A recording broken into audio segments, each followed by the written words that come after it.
أعوذ بالله من الشيطان الرجيم بسم الله الرحمن الرحيم. Саид Абдул-Хаким Аль-Арваси, да будет милостив к нему Аллах, говорил: полученные знания устраняют необразованность, но не глупость.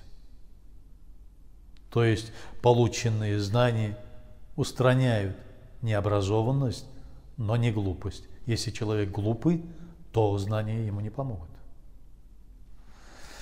Частые повторения одних и тех же ошибок, говорил он, это признак глупости.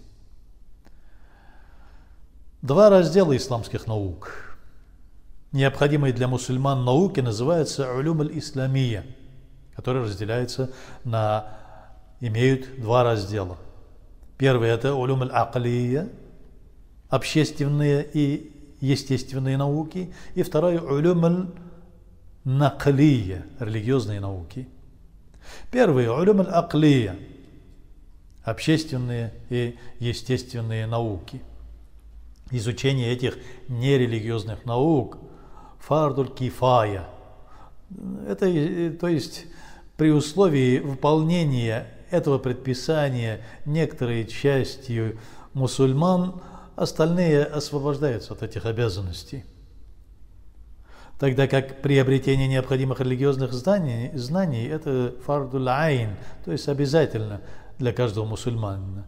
Предписания, относящиеся к разряду фарда кифая и исполняемые частью мусульман, могут в ходе научного прогресса изменяться.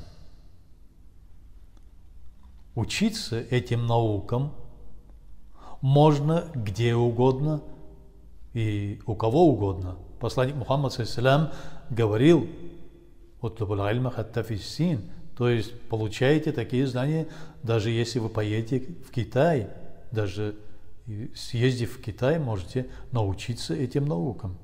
Идите хоть в Китай.